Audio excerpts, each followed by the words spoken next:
सम्मे सिंह परमं हवाई मंगलम।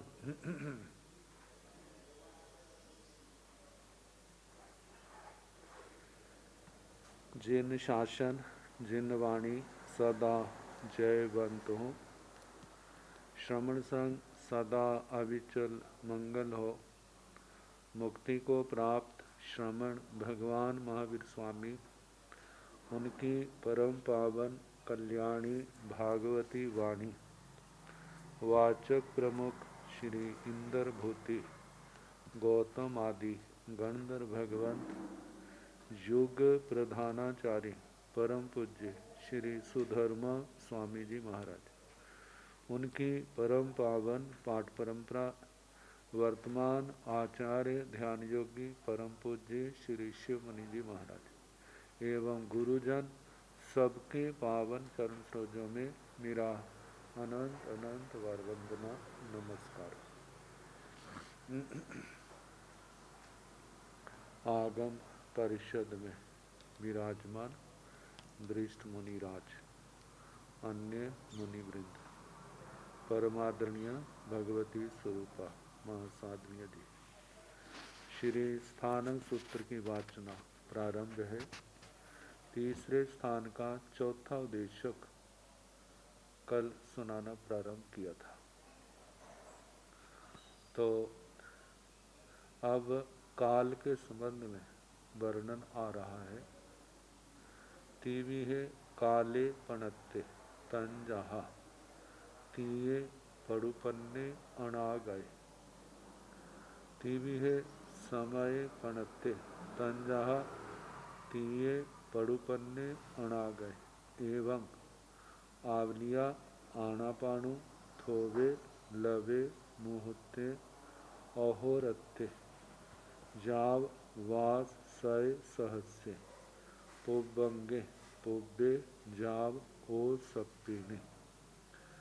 तीवी है पोगल पर्यट्टे पणत्ते तंजहा, तीये पड़ुपन्ने अणागय।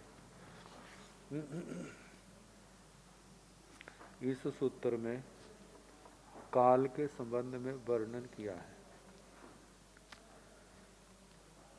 तीवी है काले पणत्ते, काल तीन प्रकार का कहा है। तंजहा जैसे के तीये पड़ुपन्ने अणागय, तीये का अतीत जो बीत चुका है, भूतकाल। पड़ुपन्ने प्रत्युत्पन्न, प्रत्युत्पन्न का अर्थ वर्तमान काल। अनागय अनागत काल, न आगत जो नहीं आया, भविष्यत काल। तीन प्रकार का काल है, जैसे कि अतीत काल, भूतकाल, वर्तमान काल और भविष्यत काल आने वाला। आगे समय से लेकर के, क्योंकि काल की सबसे छोटी इकाई समय है और सबसे बड़ा काल जो है पुद्गल प्रावर्तन है। तो इन सब के संबंध में बताया जा रहा है। तीवी है समय पणत्ते, इसी प्रकार समय भी तीन प्रकार का है। तंजहा जैसे के तीये पड़ुपन्ने अणागय, अतीत जो समय बीत गया, वर्तमान प्रत्युत्पन्न और अणागय अनागत काल। समय के पश्चात आवलिका का नंबर आता है। एवं आवलिया, इस प्रकार आवलिका के संबंध में भी कहना, अतीत आवलिका, वर्तमान आवलिका और भविष्य की आवलिका। आनापाणु, इसी प्रकार आनापाणु, आनापाणु श्वासोश्वास को कहा जाता है, लेकिन जहाँ पर जो हमारी नाड़ी की धड़कन है उसके लिए आनापाणु शब्द आता है। थोवे स्तोप, लवे लब, मुहूर्ते मुहूर्त, अहोरत्ते अहोरात्र, जाव वास सय सहस्ये, वास सय सहस्ये 1,00,000 वर्ष, पुब्बंगे पूर्वांग पुब्बे पूरब जाव ओसर्पणी अवसर्पणी काल, उत्सर्पणी अवसर्पणी। इन सब के तीन तीन भेद कहने, एक अतीत का, वर्तमान काल का और भविष्य का। तीवी है पोगल पर्यट्टे पणत्ते, तीन प्रकार का पुद्गल परिवर्तन, पुद्गल प्रावर्तन कहा जाता है। तंजाहा जैसे के तीये पड़ुपन्ने अनागय, अतीत, वर्तमान और अनागत। ये जो शब्द आए हैं इनकी परिभाषा है, समय उसको कहा जाता है काल का वह सूक्ष्मतम अंश जिसके आगे टुकड़े नहीं हो सकते। जैसे समय की दृष्टि से दिन का काल है, उसको 24 हिस्सों में बांट दें, 24 घंटे बन जाते हैं। मुहूर्तों में बांटें, 30 मुहूर्त बन जाते हैं। घंटे के 60 मिनट होते हैं, मुहूर्त के 48 मिनट होते हैं, 1 मिनट में 60 सेकंड होते हैं। आगे सेकंड के भी भाग होने लग जाते हैं। तो इसी प्रकार कहा कि समय का वह सूक्ष्मतम अंश जिसके आगे टुकड़े नहीं हो सकते। केवली भगवान भी जिसके टुकड़े नहीं देखते, उस काल के सबसे छोटे अंश को समय के नाम से कहा जाता है। और असंख्यात समयों के समुदाय को एक आवलिका कहते हैं। वैसे असंख्यात में बहुत कुछ आता है, बहुत लंबी संख्या है, लेकिन शास्त्रीय दृष्टि से देखा जाए तो अनुयोग द्वार के अंदर कहा है, जघन्य युक्त असंख्यात में जितनी गणना होती है, मतलब जघन्य युक्त असंख्यात बराबर आवलिका के समय। जितने आवलिका के अंदर समय है उतने जघन्य युक्त असंख्यात की संख्या है, दोनों की बराबर। तो जघन्य युक्त असंख्यात समयों के समुदाय से एक आवलिका बनती है, और संख्यात आवलिकाओं का एक आणा पाणु होता है। कहा जाता है छोटे से छोटा भव जो है 256 आवलिका के होता है, और नाड़ी की धड़कन में इतने समय में सूक्ष्म पनक सूक्ष्म निगोद के 17.5 जन्म जीवन निकल जाते हैं। इससे हम हिसाब लगा सकते हैं कि आवलिका भी कितनी छोटी है, सेकंड से भी कितनी छोटी है। आगे कहा है कि 7 आणा पाणु का नाड़ी की धड़कन के बराबर एक स्तोक कहा जाता है, 7 स्तोकों का एक लव कहा जाता है, और 77 लवों का एक मुहूर्त होता है, 30 मुहूर्तों का एक अहोरात्र होता है, 15 अहोरात्र का एक पक्ष होता है, 2 पक्षों का एक मास होता है, 2 मासों की एक ऋतु होती है, 3 ऋतुओं का एक अयन, अयन मतलब 6 महीने का समय। सूरज उत्तरायण से दक्षिणायन में आता है तो इसमें 6 महीने लगते हैं, और दक्षिणायन से के किनारे से उत्तरायण के चरम किनारे पर पहुंचना है तो उसको भी 6 महीने लगते हैं। तो इसलिए कहा जाता है 3 ऋतुएं बराबर 6 महीने, 6 महीने का एक अयन, और 2 अयनों का एक वर्ष होता है, 5 वर्षों का एक युग होता है, 20 युगों की एक शताब्दी होती है, और 10 शताब्दियों की एक सहस्राब्दी होती है। इसी प्रकार 84 लाख वर्ष का एक पूर्वांग होता है, 84 लाख पूर्वांगों का एक पूर्व होता है, 84 लाख पूर्वों का एक त्रुटितांग होता है, 84 लाख त्रुटितांगों का एक त्रुटित होता है, 84 लाख त्रुटितों का एक अर्धडांग होता है। जो पहले सारी संख्या आ चुकी है तो वो सारे का सारा शीर्ष पर हेलिका तक बताया जाता है, जो 194 अंक तक की संख्या है। अब इसके आगे जो है वो उपमा के माध्यम से कहा जाता है, जैसे पल्योपम है, सागरोपम है, सागरोपम के बाद काल चक्र अवसर्पणी काल उत्सर्पणी काल आ जाता है। पल्योपम के संबंध में सूक्ष्म मतलब बादर अद्धा पल्योपम, जो बताया था 3 प्रकार के जो पल्योपम है, उद्धार, अद्धा और क्षेत्र, इन सब के संबंध में अनुयोग द्वार में विस्तार से इनका वर्णन आएगा। वो 4 कोस का लंबा चौड़ा कुआं, तो जहाँ पर अद्धा के संबंध में, अद्धा पल्योपम के संबंध काल के संबंध में है, तो 4 कोस का लंबा चौड़ा गहरा कल्पना से कुआं खोदा जाए और जुगलियों के जो बाल आगर है 1 दिन से लेकर 7 दिन तक उनसे पहले भरा जाए और 100 वर्ष के बाद वो कुआं एक एक बाल निकाला जाए, तो जितने समय में वह कुआं खाली हो वह बादर अद्धा पल्योपम है। और उन टुकड़ों को भी इतना बारीक किया जाए, कहा जाता है जो चीज छोटी से छोटी वस्तु हम देख सकते हैं उसके भी असंख्यात टुकड़े किए जाएं, तो ऐसे सूक्ष्म बालों के टुकड़ों से वह कुआं भरा जाए और एक एक टुकड़ा 100 साल के बाद निकाला जाए, तो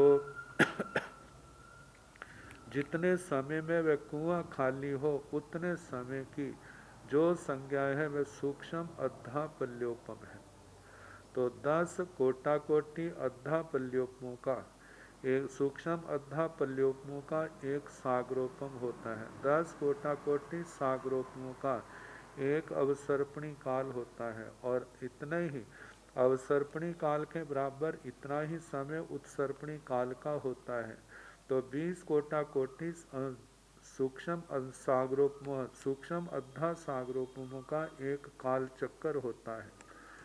और पुद्गल प्रावर्तन जो है जो सबसे लंबा सबसे बड़ा काल का मापक है, जिसके अंदर अनंत अवसर्पणियां उत्सर्पणियां रूप काल चक्कर निकल जाते हैं। तो बताया है जो जो समय चल रहा है, जैसे अहोरात्र जो दिन रात चल रहे हैं जो वर्तमान का, इससे अतीत में जो चले गए वो भूत के हैं, और जो आगे आने वाले हैं वे भविष्य काल के हैं। ऐसे ही दिन से लेकर के लाखों वर्ष पूर्व पूर्वांग पूर्व अवसर्पणी काल तक का कहना, जैसे वर्तमान में अवसर्पणी चल रही है 10 कोटा कोटि सागरोपम की, इससे पहले जो अवसर्पणियाँ बीती हैं वो अतीत की हैं, जो आगे आएंगी वो भविष्य की हैं। ऐसे उत्सर्पणी काल जो है, उत्सर्पणी काल देखा जाए तो इस समय तो अवसर्पणी है, इससे पहले जो है वो तो अतीत की हो चुकी है, आगे आएंगे वो भविष्य की है। लेकिन समय जो है अवसर्पणी काल के समान ही है, तो जो काल चल रहा है वो वर्तमान का, और जो बीत गया है वो भूतकाल का, और जो नहीं आया है उसको भविष्य का कहा जाएगा। अब पुद्गल प्रावर्तन के संबंध में है, पुद्गल प्रावर्तन जो चल रहा है जो वर्तमान का, इससे अतीत में जो बीत गए वो भूतकाल के, जो आगे आएंगे वे भविष्य काल के हैं। तो इस पुद्गल प्रावर्तन के संबंध में पहले भी बता चुके हैं। तो कहा जाता है जो पुद्गल प्रावर्तन जो है, जितने भी लोक में पुद्गल हैं जीव के द्वारा उनको ग्रहण करना और छोड़ा जाना। तो इसके 2 रूप में है, बादर और सूक्ष्म। कहा जाता है जो 7 प्रकार के पुद्गल प्रावर्तन है। तो वैसे वर्गणाएं 8 पर कई वर्गणाएं हैं, लेकिन प्राय करके 8 वर्गणाएं, 5 शरीरों की, औदारिक पुद्गलों की वर्गणा, वैक्रिय पुद्गलों की वर्गणा, आहारक पुद्गलों की वर्गणा, तेजस पुद्गलों की वर्गणा, कार्बन पुद्गलों की वर्गणा। इसी प्रकार मन मनोवर्गणा, वचन वर्गणा मतलब भाषा वर्गणा, और श्वासोश्वास वर्गणा। तो इस समय आहारक शरीर का पुद्गल प्रावर्तन नहीं होता, क्योंकि जीव को ज़्यादा से ज़्यादा किसी को मिले तो वह तो केवल 4 बार ही मिलता है, ज़्यादा से ज़्यादा, इससे ज़्यादा नहीं। और कहा जाता है जिस समय 4थी बार मिलता है तो वो उसी जन्म में संसार को पार करने वाला होता है। तो 7 प्रकार की वर्गणाएं औदारिक, वैक्रिय, तेजस, कार्मण, मन, वचन और श्वासोश्वास।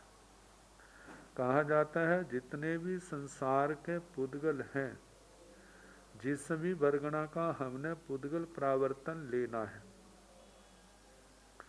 तो कहा जाता है बादर में तो जितने भी संसार के पुद्गल हैं, उन सब को जितनी भी वर्गणाएं हैं, किसी ना किसी वर्गणा में जब ग्रहण कर लिया जाए तो वह बादर पुद्गल प्रावर्तन होता है।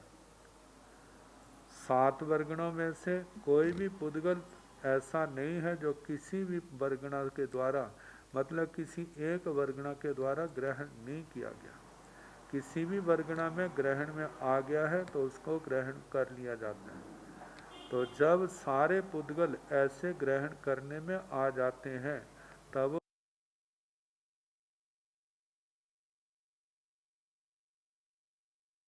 प्रावर्तन की परिभाषा देते हुए कहा है कि जितनी भी पुद्गल राशि है, यदि उदारिक शरीर का पुद्गल प्रावर्तन लेना है तो जितनी पुद्गल राशि है उदारिक के रूप में लिया और उसको छोड़ा, और इसके बीच में दूसरे जो हैं, दूसरे वर्गणों के पुद्गलों को जीव ने ग्रहण किया, लिया, छोड़ा, उनको ग्रहण नहीं, लेकिन जब समस्त पुद्गल राशि उदारिक के रूप में ग्रहण करने में जीव के आ जाएगी तो उतने समय को शास्त्र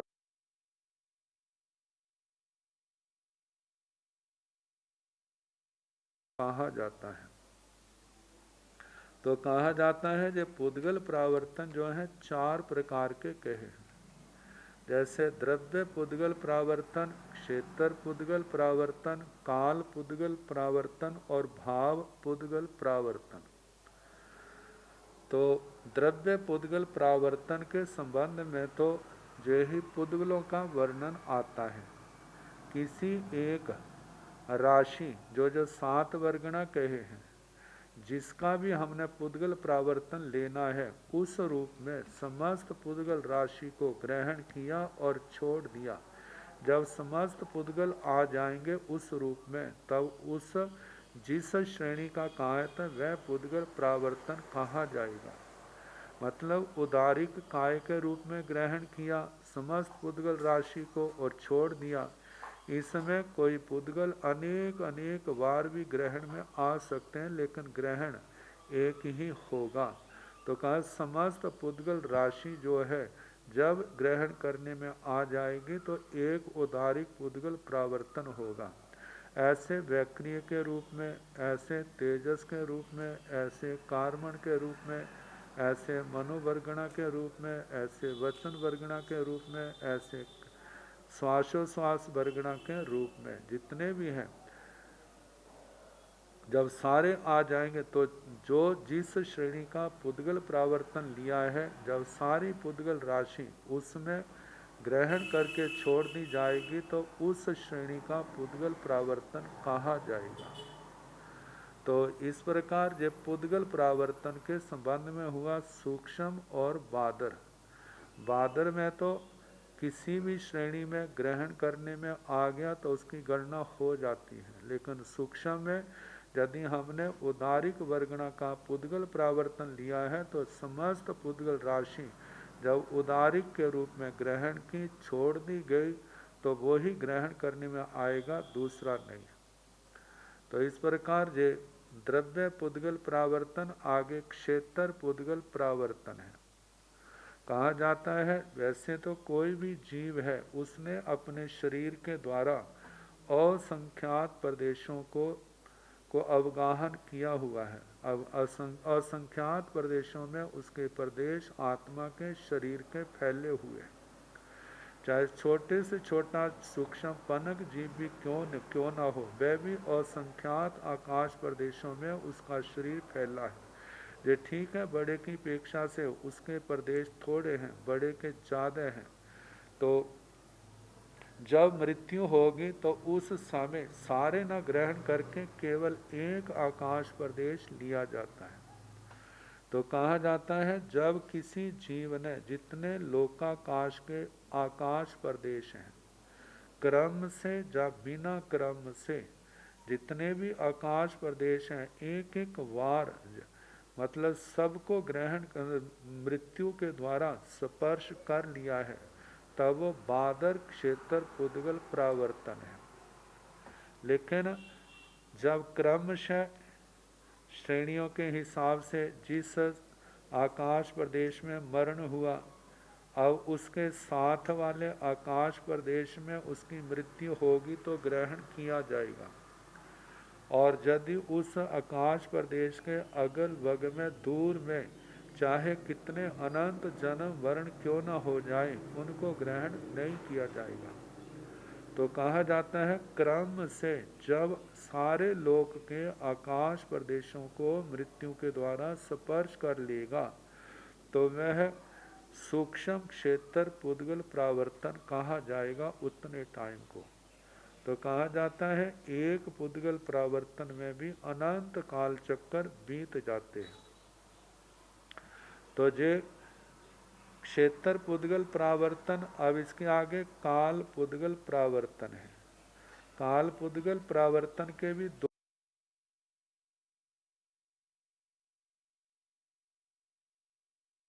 कोटि सागरोपम का एक उत्सर्पणी काल है और इतने ही परिमाण का अवसर्पणी काल कहा जाता है।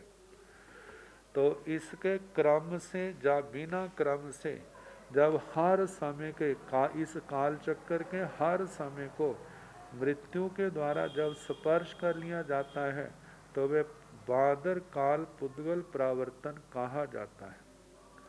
और जिस समय क्रमशः एक के बाद दूसरे प्रदेश को दूसरे के बाद तीसरे प्रदेश को जब जीव स्पर्श करता है तो वो क्रम से सारे 20 को पूरे काल चक्कर के प्रत्येक समय को क्रमशः स्पर्श कर लिया तो वह सूक्ष्म काल पुद्गल प्रावर्तन कहा जाता है।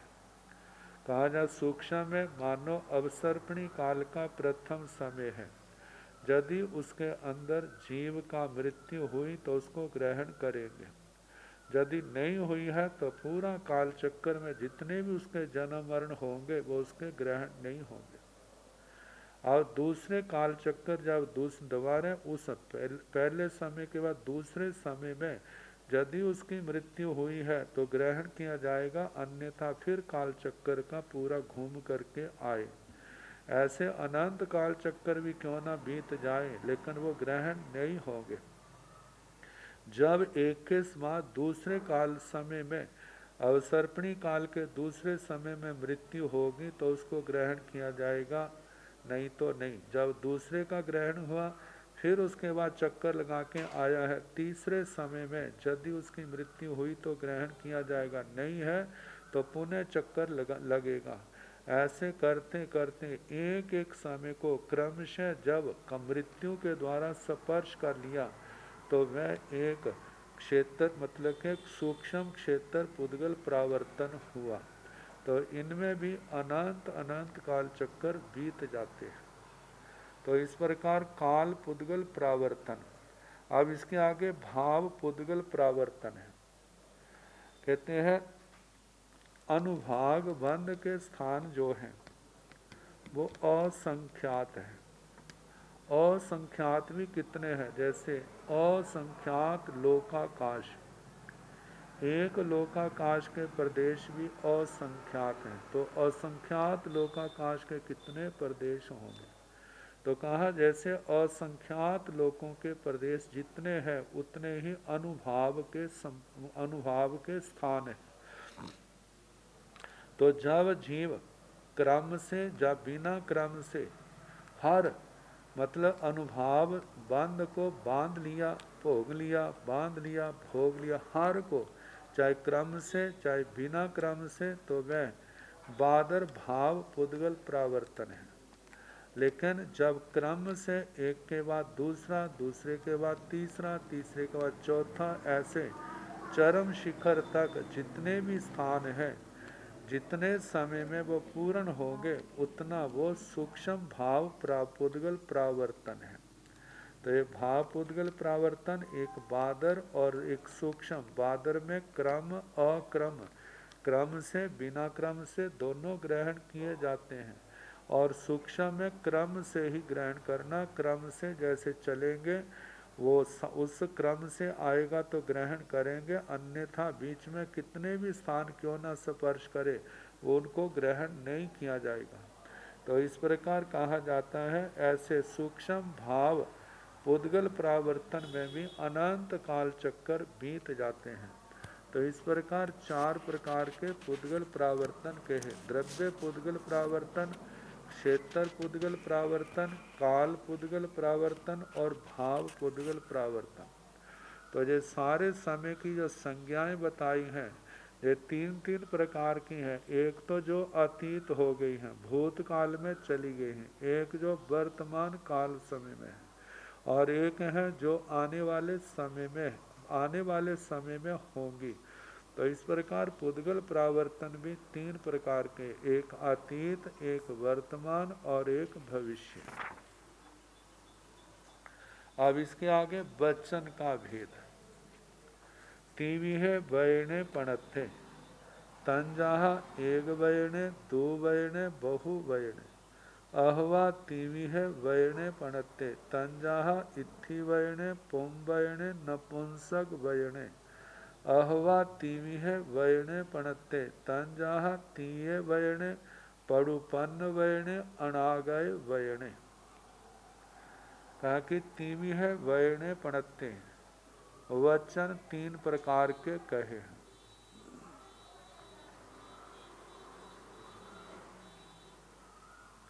कहा कि प्रतिमाधारी साधु की प्रतिमाएं काल विशेष पर निर्भर करती हैं। काल का, इसलिए काल का वर्णन किया गया। प्रतिमाधारी साधु के लिए वचन का विवेक आवश्यक होता है। बिना विवेक के बोला हुआ वचन संबर के स्थान पर आश्रव का कारण बन जाता है, और यतना से बोला जाता है तो वो संबर निर्जरा का कारण बन जाता है। तो अब वचन के संबंध में वर्णन किया जा रहा है। तीविहे वयने पणत्ते, वचन 3 प्रकार का कहा है। तंजाहा जैसे कि एक वयने, दो वयने, बहु वयने, एक वचन। जब एक व्यक्ति का वर्णन किया जाता है तो वहां पर एक वचन का प्रयोग होता है। जब 2 व्यक्तियों का प्रयोग किया जाता है तो वो जब 2 व्यक्तियों का वर्णन करना है तो वहां पर द्विवचन का प्रयोग होता है। जहां पर 3 या इससे ज्यादा व्यक्तियों का वर्णन करना होता है तो वहां पर बहुवचन का प्रयोग किया जाता है। कहा जाता है प्राकृत में तो 2 ही वचन आते हैं, एक वचन और बहुवचन। संस्कृत में जो है ये 3 वचन जहाँ आते हैं, एक वचन, द्विवचन, बहुवचन। तो इसी के हिसाब से प्राकृत में एक वचन बहुवचन के रूप में गर्दानें बनती हैं, जैसे जीर्ण, जीर्णो, जीर्णा, जीर्णम, जीर्णे, ऐसे करके। संस्कृत में जो है तीनों वचनों का रामे, रामो, रामा, जीने, जीनो, जीना, ऐसे वचन चलते हैं। और क्रियाओं में भवती, भवते, भवंती, पठती, पठते, पठंती, ऐसे 3 वचन बनते हैं। तो एक वचन, द्विवचन, बहुवचन, अहवा अथवा, तीविहे वयने पणत्ते, 3 प्रकार के वचन कहे हैं। ये प्रकारांतर से बताया जा रहा है। तंजहा जैसे के इत्थि वयने, पुम वयने, नपुंसक वयने, स्त्री वचन, पुरुष वचन, नपुंसक वचन। जैसे भाषा के भेदों में जहाँ पर पुल्लिंग का वर्णन आता है तो वहाँ पर अकारांत शब्द भी होते हैं, उकारांत भी होते हैं, ईकारांत भी होते हैं। उनकी पहचान अलग होती है, उनकी विभक्तियाँ अलग प्रकार से चलती हैं। स्त्री वचन जो होते हैं उनकी विभक्तियों के अलग रूप हैं। नपुंसक है तो उनका प्रथमा और द्वितीया के वचन अलग होते हैं, लेकिन शेष वचन विभक्तियों के वचन जो पुल्लिंग के समान ही चलते हैं।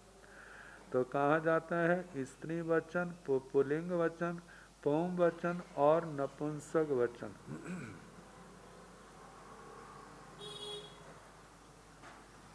अब इसके आगे कहा है अहवा तीवी है वैणे पणते, अथवा 3 प्रकार का वचन कहा है। तन जहाँ जैसे के तीय वैणे, पड़ु पन्न वैणे और अनागय वैणे, अतीत वचन, वर्तमान वचन और अनागत वचन। अब इसमें भी जिस समय ऐसा काल आता है, अतीत काल का वर्णन आता है, तो अतीत काल की क्रिया का प्रयोग किया जाता है। जैसे संस्कृत भाषा में प्रोक्ष भूत में लिट लकार का प्रयोग करते हैं, लंग लकार का प्रयोग करते हैं, और सामान्य भूत में लुंग लकार का प्रयोग किया जाता है, उसके अनुसार क्रिया का प्रयोग करते हैं। और इसी प्रकार प्राकृत भाषा में भी जहाँ पर सामान्य भाषा होने के कारण से जहाँ पर भूतकाल का वचन उसकी अलग प्रक्रिया है और वर्तमान का अलग है और भविष्य काल का अलग है। जैसे वर्तमान में भवति आता है, पठति आता है, गच्छति आता है, और भूतकाल के लिए अगच्छत आता है, अपठत आता है, अभवत ऐसे रूप बनते हैं। और भविष्य काल में भविष्यति, पठिष्यति, गमिष्यति ऐसे रूप चलते हैं। तो कहा जाता है 3 प्रकार के वचन, जैसे कि तीय वैणे अतीत वचन, पड़ुवन वैणे वर्तमान के वचन, अनागत वचन भविष्य काल के वचन। ये तो संस्कृत की अपेक्षा से कहा। जैसे मैं गया जे भूत काल का है, मैं जाता हूँ जे मैं जा रहा हूँ जे वर्तमान काल को, मैं जाऊंगा जे भविष्य काल को लेकर के वचन कहे। अब इसके आगे वर्णन है प्रज्ञापन और उपघात। तीविहा पन्नवना पणत्ता, तंजाह नान पन्नवना, दंसन पन्नवना, चरित पन्नवना। तीविह सम्य पणत्ते, तंजाह नान सम्य, दंसन सम्य, चरित सम्य। तीविह उवघाय पणत्ते, तंजाह उगमोवघाय, उपायनोवघाय, ऐसनोवघाय एवं विसोहि। पूर्व सूत्र में वचन का वर्णन आया है। कहते हैं समस्त शास्त्र जो है वह वचन रूप ही तो है, और समस्त कथनीय वचनों द्वारा ही तो व्यक्त होता है। जो भी बात कहनी है वचन के द्वारा ही उसको कहा जाता है। कहा कि जितना हम वचन के द्वारा बोल करके या लिख करके आसानी से समझा सकते हैं, ऐसे इशारों से समझाने में कठिनाई आती है। तो अतः वचन द्वारा होने वाली प्रज्ञापना, प्रज्ञापना का मतलब विवेचना का निरूपण अब इस सूत्र में किया जा रहा है। किसी विषय को भेद प्रभेद अनुभेदों के द्वारा विवेचन करना या कहना ही प्रज्ञापना है। मतलब कि प्रकर्षण ज्ञापनम बोधनम प्रज्ञापनम प्रज्ञापना। प्रकर्ष से मतलब पूर्ण रूप से व्यक्ति जो है अपनी शक्ति के अनुसार यथा संभव ज़्यादा से ज़्यादा विवेचन करता है, ताकि समझने वाले को पूर्णतः समझ आ जाए। तो ऐसे जो समझाया जाता है वो प्रज्ञापना है। तो कहा जाता है ये प्रज्ञापना जो है 3 प्रकार की है। कहते हैं आत्मनिष्ठ साधक जब भी कुछ कहते हैं तब ज्ञान, दर्शन और चारित्र के विषय में ही कहा करते हैं। अतः ज्ञान को लेकर के ज्ञान प्रज्ञापना, दर्शन को लेकर के दर्शन प्रज्ञापना और चारित्र को लेकर के चारित्र प्रज्ञापना। तो ज्ञान प्रज्ञापना, ज्ञान के अंदर ज्ञान के भेदों का वर्णन किया जाता है। कहते हैं मति आदि ज्ञान के 5 भेदों में से किसी एक भेद का विवेचन करना ही ज्ञान प्रज्ञापना है। यही सब प्रज्ञापनों का मूल है। ज्ञान के बिना दर्शन और चारित्र की प्रज्ञापना नहीं हो सकती, क्योंकि ज्ञान से ही दर्शन और चारित्र पर प्रकाश डाला जाता है। अतः प्रस्तुत सूत्र में सर्वप्रथम ज्ञान प्रज्ञापना का वर्णन किया है। अब जब ज्ञान का वर्णन करना है, इसके लिए नंदी सूत्र जो है हमारा सबसे बड़ा दृष्टांत है। जैसे नंदी सूत्र के अंदर 5 ज्ञान का वर्णन किया है, वहाँ पर सबसे पहले जो है व्यवहार प्रत्यक्ष और निश्चय प्रत्यक्ष को लेकर के इंद्रिय प्रत्यक्ष और अवधि ज्ञान, मन प्रव ज्ञान, केवल ज्ञान का वर्णन किया। उसके बाद अभिनिबोधि ज्ञान और श्रुत ज्ञान का वर्णन किया। वैसे हम क्रम से देखें तो अभिनिबोधि ज्ञान, श्रुत ज्ञान, अवधि ज्ञान, मन प्रव ज्ञान, केवल ज्ञान। अब अभिनिबोधि ज्ञान के संबंध में श्रुत निश्चित, अश्रुत निश्चित। श्रुत निश्चित में आता है अवग्रह, इहा, अवाय, धारणा। अवग्रह के दो भेद, व्यंजनावग्रह, अर्थावग्रह। व्यंजनावग्रह के चार भेद, पांच इंद्रियां, छठे मन। इनमें से चक्षुन्द्रिय मन को छोड़ करके शेष इंद्रियों से होने वाला अव्यक्त ज्ञान जो है व्यंजनावग्रह है। कुछ व्यक्त ज्ञान जो है वे अर्थावग्रह है। तो चार व्यंजनावग्रह के, छह अर्थावग्रह के भेद हो जाते हैं। ऐसे छह प्रकार की यह, छह प्रकार का अवाय और छह प्रकार की धारणा, ऐसे जो 28 भेद हो जाते हैं। और एक एक के 12-12 भेद आगे और हो जाते हैं, 336 भेद होते हैं। और चार प्रकार का अश्रुत निश्चित है, जिसमें चार प्रकार के बुद्धि है, उत्पातिकी, वैनयिकी, कर्मजा, परिणामिकी। ऐसे 340 भेद अभिनिबोधि ज्ञान के हो जाते हैं। आगे श्रुत ज्ञान के आगे भेद चलते हैं। एक 7 प्रकार के भी बताए जाते हैं। 7 को दो दो आगे करके सामान्य विशेष करके 14 हो जाते हैं। 20 प्रकार के भेद भी होते हैं। और नंदी सूत्र के अनुसार श्रुत ज्ञान के देखें तो 11 अंगों के 12 अंगों के पश्चात जो है कालिक उत्कालिक को लेकर के वर्णन चलता है। आगे कालिक सूत्रों का वर्णन भी है, उत्कालिक सूत्रों का भी वर्णन है। इनकी प्रज्ञापना किस सूत्र में क्या क्या वर्णन आता है, संक्षेप में या विस्तार से उसका वर्णन करना, ये सारा श्रुत ज्ञान प्रज्ञापना में आ जाएगा। और अवधि ज्ञान के संबंध में दो प्रकार का, जिसके अंदर भाव प्रत्यय और गुण प्रत्यय के भेद से दो भेद होते हैं। भाव प्रत्यय का नारकियों का, देवताओं का, गुण प्रत्यय का त्रियंचों का, मनुष्यों का आता है, जिसके आगे 6 भेद हो जाते हैं। अनुगामी, अननुगामी, हीयमान, वर्धमान, प्रतिपाती, अप्रतिपाती, इनका वर्णन। आगे मन प्रव ज्ञान के 2 भेद, जिसमें ऋजुमति, विपुलमति, किन किन को होता है, इनके संबंध में वर्णन। फिर आगे केवल ज्ञान के संबंध में भवस्त है, जैसे भवस्त केवल ज्ञान, सिद्ध केवल ज्ञान, इनके संबंध में सारा वर्णन करना। तो ये सारी की सारी प्रज्ञापना जो है ये ज्ञान प्रज्ञापना है। अब इसके आगे दर्शन प्रज्ञापना है। श्रद्धा के विषय में जो कुछ भी कहा जाता है वह दर्शन प्रज्ञापना है। इसके मूलतः 3 भेद हैं, सम्यक दर्शन, मिथ्या दर्शन, मिश्र दर्शन।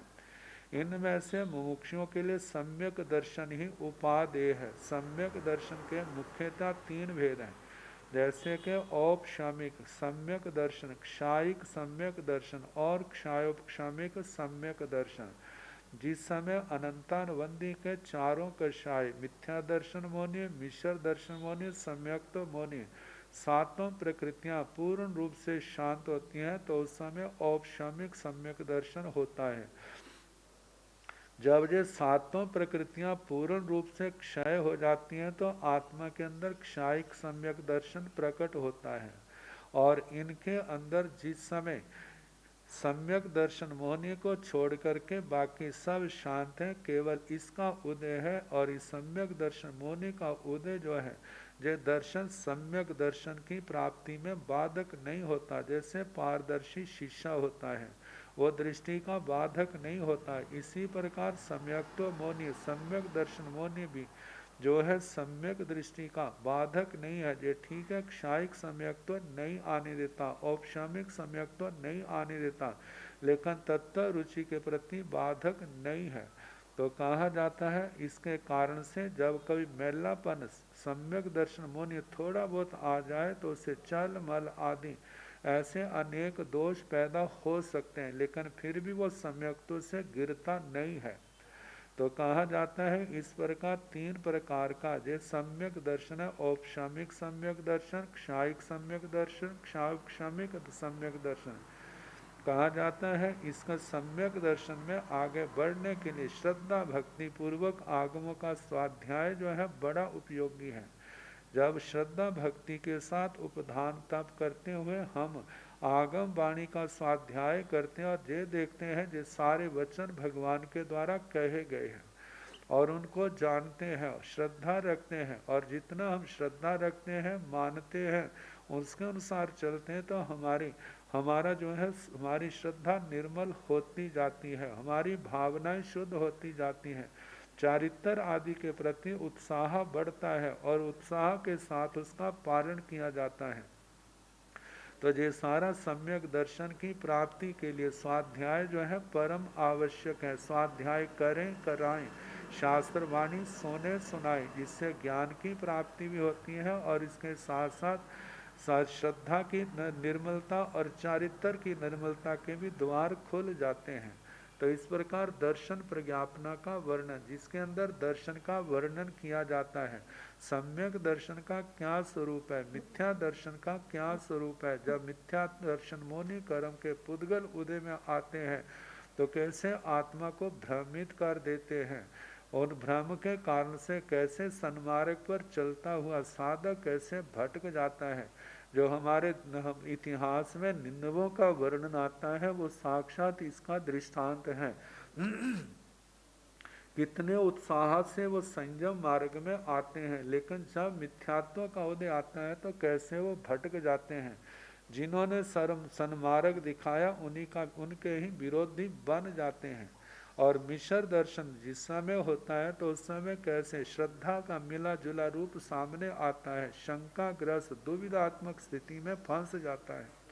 तो कहा जाता है जहाँ पर इस प्रकार दर्शन का प्रज्ञापना की जाती है, वर्णन किया जाता है, वह दर्शन प्रज्ञापना है। अब इसके आगे चारित्र प्रज्ञापना कहते हैं। ज्ञान और दर्शन के बिना चारित्र में प्रगति नहीं होती, ये प्रगति नहीं हो सकती। चारित्र का अर्थ है जीवन में किया जाने वाले कार्य जहाँ आचरण। आगमों में चारित्र के 5 भेद कहे हैं, जैसे सामायिक चारित्र, शेदोस्थापनी चारित्र, परिहार विशुद्धि, सूक्ष्म संप्राय, जथा क्या चारित्र। इन 5 चारित्रों का विवेचन करना, वर्णन करना जो है वह क्या है, चारित्र प्रज्ञापना है। तो इस प्रकार 3 प्रकार की प्रज्ञापना कही, जैसे कि ज्ञान प्रज्ञापना, दर्शन प्रज्ञापना, चारित्र प्रज्ञापना।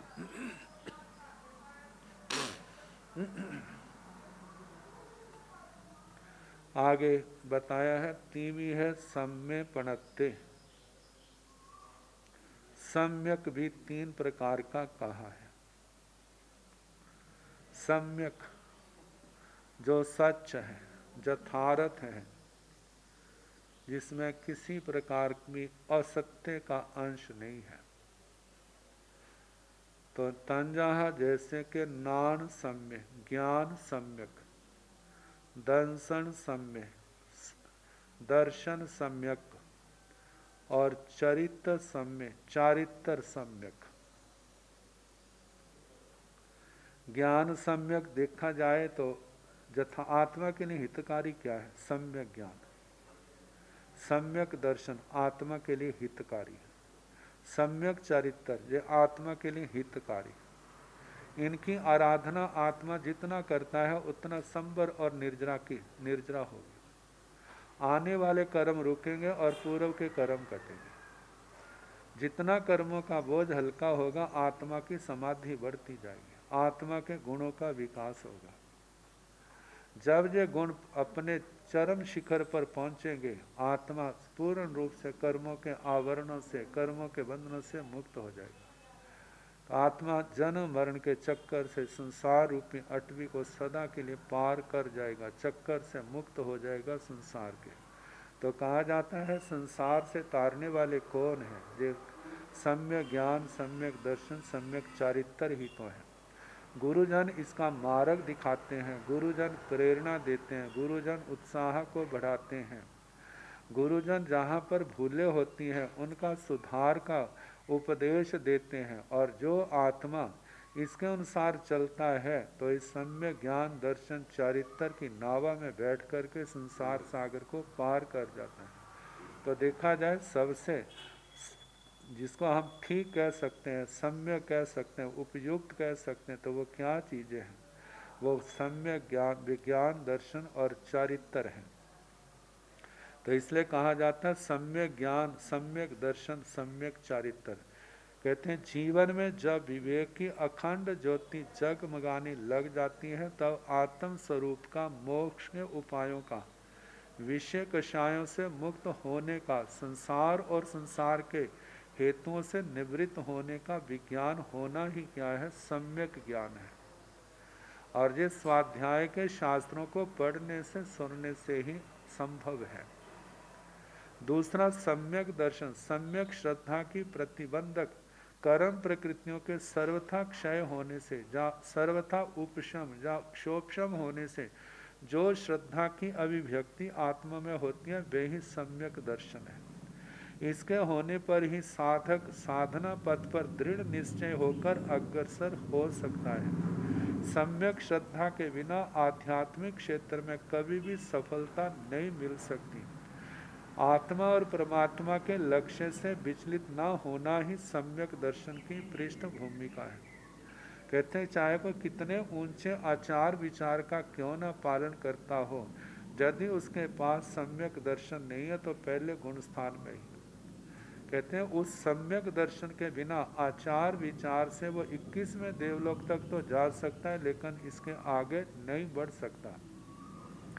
आगे बढ़ने की क्षमता जो है, जिस चारित्र के साथ ऐसा सम्यक दर्शन है, वो ही इस सीमा को पार करके 5 नित्य विमानों में जाने का अधिकारी बनता है, और वही कर्म क्षय करने का अधिकारी बन के सिद्ध गति को जाने का अधिकारी बनता है। तो सम्यक दर्शन, सम्यक चारित्र व्यवहारिक धर्म से तथा देह भाव से ऊपर उठकर संयम और तप की आराधना करना, सब प्राणियों से मैत्री स्थापित करना, परिचय देने वाले को भी अंतःकरण से क्षमा देना, अनंत गुण होने पर भी निरभिमानी रहना, धर्म क्रिया में भी मायाचारिता नहीं करना, भौतिक पदार्थों से निष्प्रिय होकर विचरण करना, कोई भौतिक चाहना नहीं करना, मोह ममत्व से अलग रहकर आत्माभिमुख होना सम्यक चारित्र है।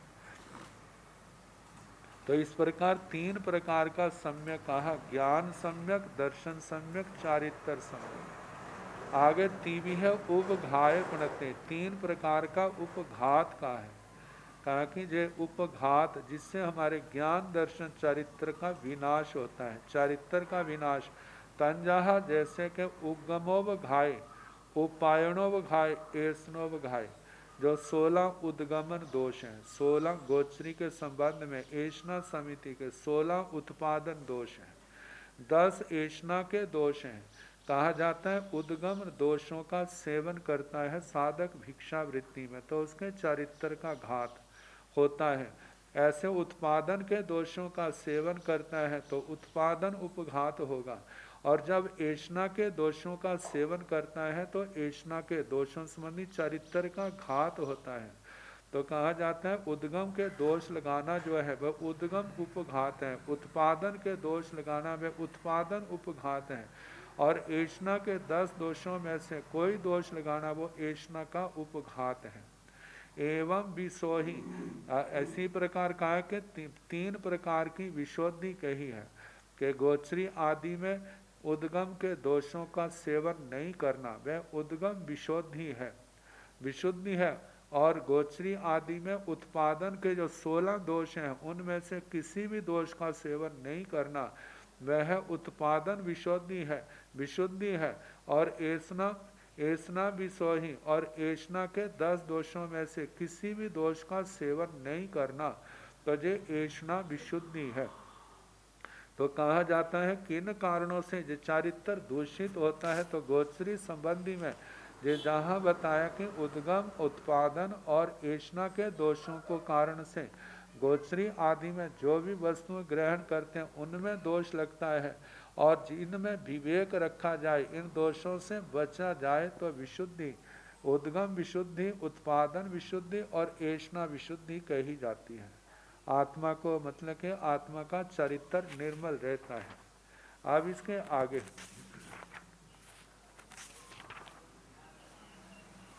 आराधना, संकलेश और प्रायश्चित, इनके संबंध में वर्णन आएगा, तो कल जैसे अवसर होगा कराने का प्रयास किया जाएगा। तो अब थोड़ी देर हम प्राकृत व्याकरण कर लें।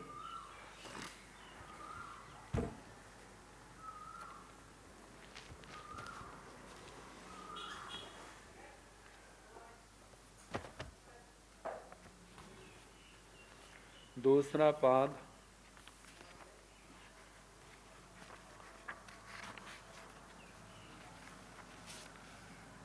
एक 159वां सूत्र है।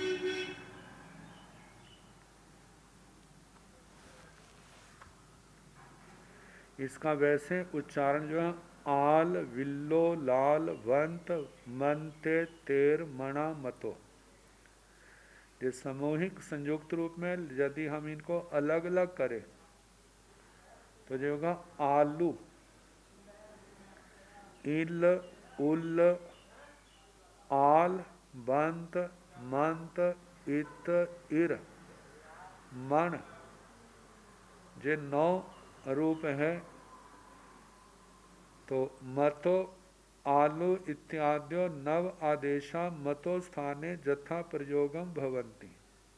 आलू आदि जो 9 आदेश जो संस्कृत में मतुप प्रत्यय बतु प्रत्यय आते हैं, तो कहा मतु के स्थान पर ये 9 आदेश होते हैं।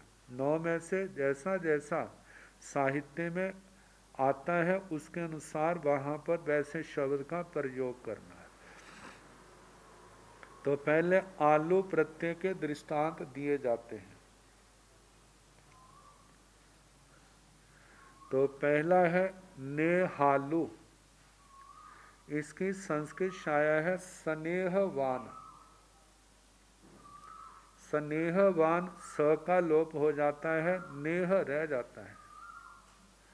वान जो है मतुप के स्थान पर है, बतुप के स्थान तो जिसमें म होता है तो म को वो आदेश हो जाता है, तो उसके स्थान पर आलू प्रत्यय किया।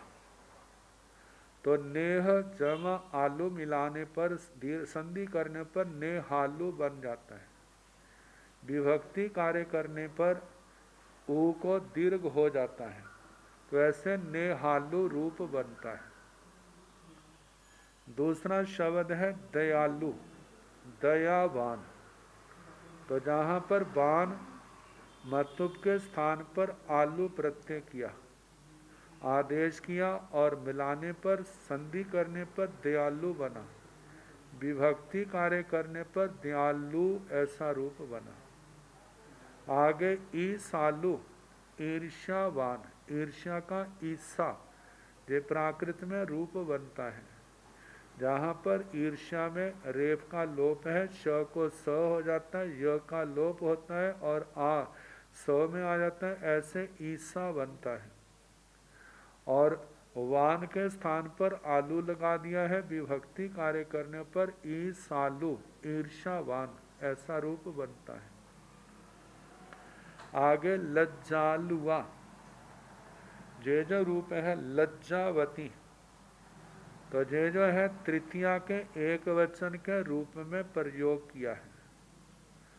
तो जहाँ पर लज्जावती, तो लज्जालुआ जैसे तृतीया का रूप बनता है, लज्जावती का लज्जावत्या, तो लज्जा का तो लज्जा रहता है। स्त्रीवाचक शब्द है बतु का, उसके स्थान पर आलू प्रत्यय किया है। और स्त्रीवाचक होने के कारण से जहाँ पर आ प्रत्यय आ गया है। लज्जालुआ, लज्जालु, सामान्य सिंगल शब्द रखना हो तो लज्जावान, लज्जालु। आगे दूसरा प्रत्यय है इल, जैसे सोहिल्लो ये रूप आया है शोभावान। तो शोभावान का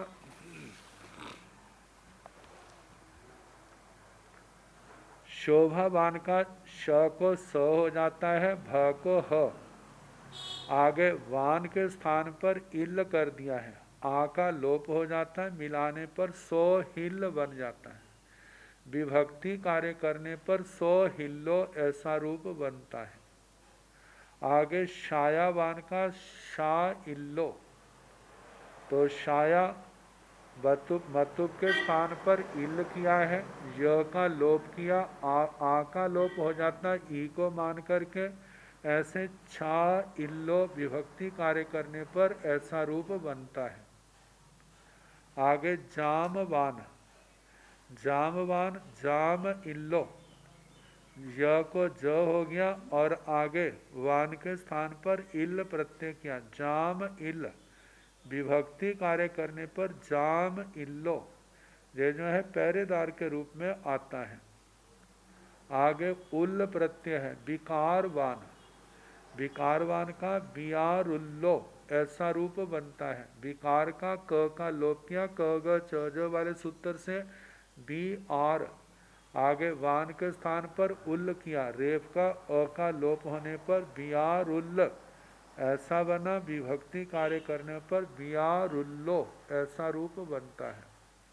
आगे शमश्रुवान, इसका मनसुल्लो, शमश्रु का प्राकृत में मनसु रूप बनता है मुच्छों के लिए, और वान के स्थान पर उल किया, मिलाने पर मनसुल्ल, विभक्ति कार्य करने पर मनसुल्लो रूप बना। अब इसके आगे दर्पवान, दर्पवान दप उल्लो,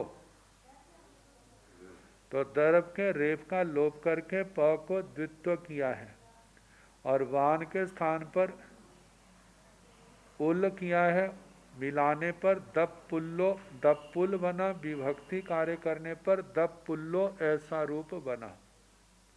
आगे आल प्रत्यय है, शब्दबान, शब्दबान का सद्दालो बनता है, जहाँ पर ब का लोप करके द को द्वित्व किया, श को स, सद बना, वान के स्थान पर आल किया है, दीर्घ संधि करने पर सद्दालो ऐसा रूप बना। जटावान का जडालो रूप बनता है, ट को ड किया है, वान के स्थान पर आल, दीर्घ करने पर ज डालो। आगे फटावान, फटावान का ट को ड किया है, वान के स्थान पर आल किया है, दीर्घ करने पर फ डालो, फण वाला, ये सांप के लिए। रसवान रसालो, वान के स्थान पर आल किया, दीर्घ करने पर रसाल, विभक्ति कार्य करने पर रसालो रूप बना। आगे ज्योत्सनावान, ज्योत्सना का प्राकृत में जोनहा बनता है, जहाँ पर य का लोप करके जो बन गया, त का क ग ट ड त द प श श श कपाम ऊर्ध्वम लुक, इससे त का लोप और स्ना को नह बना है। ऐसे जो नह बान के स्थान पर आल आया और मिलाने पर दीर्घ करने पर जोन हाल, विभक्ति कार्य करने पर जोन हालो रूप बना। आगे बंत प्रत्यय है, धानवान, न को न किया, बान के स्थान पर बंत आ गया, ऐसे धान बंत, विभक्ति कार्य करने पर धन बंतो ऐसा रूप बना। आगे भक्तिवान का भक्तिवंतो बनता है, तो भक्ति का क का लोप करके त को द्वित्व भक्ति बना और वान के स्थान पर बंत किया, विभक्ति कार्य करने पर भक्तिवंतो ऐसा रूप बना। ऐसे मंत जो आदेश हनुमान, तो न को न किया है, मान के स्थान पर मतुब के स्थान पर मंत किया, तो मंत आदेश करने पर हनुमंतो ऐसा रूप बना। श्रीमान का श्रीमंतो बनता है, जहाँ श को स करते हैं, रेव से पूर्व में ईकार का आगम करते हैं, तो ऐसे श्री आगे मान के स्थान पर मंत कर देते हैं, ई को ह्रस्व करने पर श्रीमंत और विभक्ति कार्य करने पर श्रीमंतो रूप बना। आगे पुण्यवान का पुण्यमंतो, य का लोप, न को द्वित्व, बान के स्थान पर मंत आया, विभक्ति कार्य करने पर पुण्यमंतो ऐसा रूप बना। आगे इत आदेश जब मतुप को होता है, काव्यवान का कब्ब इत्तो बना, पहले का के आ को ह्रस्व किया, ह्रस्व संयोगे से य का लोप करके अधो मन याम से य का लोप, व को द्वित्व अनादो शेषादेश्वर द्वित्व, ऐसे कब बना। ब के वान के स्थान पर इत किया, संधि होने पर कब इत बना, और विभक्ति कार्य करने पर कब इत्तो, जहाँ पर कब इत्तो कब काव्य से बना है, मतुब के स्थान पर इत किया, विभक्ति कार्य करने पर कब इत्तो। ऐसे मान वान का मान इत्तो, न को न, बान के स्थान पर इत आदेश, विभक्ति कार्य करने पर मान इत्तो। आगे ईर प्रत्यय है, गर्भवान गब्बीरो, गर्भ का गब्ब बनता, रेफ का लोप, व को द्वित्व, वान के स्थान पर ईर मिलाने पर व के अ का लोप होने पर गब्भीरो बना। रेखावान का रेहीरो, ख को ह किया है, आ का लोप, वान के स्थान पर इर किया, विभक्ति कार्य करने पर रेहीरो। आगे मण प्रत्यय, धनवान का धन मणो, धन बान के स्थान पर मण प्रत्यय किया तो धन मणो। कितने आचार्य जो है मतुप और बतु के स्थान पर माँ आदेश भी मानते हैं, तो हनुमान के स्थान पर हनुमा जे शब्द भी शुद्ध माना जाता है। मतुप प्रत्यय के ही जे आदेश होते हैं और के नहीं, जैसे धनी, धनी से धनी बनता है, जहाँ पर जे 9 प्रत्ययों में से कोई प्रत्यय नहीं आता। आर्थिक का अथियो ऐसा रूप बनता है, जहाँ पर आ को ह्रस्व किया, ह्रस्व संयोगे से रेफ का लोप करके थ को द्वित्व, पूर्व थ को त, क का लोप, विभक्ति कार्य करने पर अथियो रूप बनता है। आगे तो दो तसोबा जे आएगा, इसका फिर जैसे समय होगा कराने का प्रयास करें।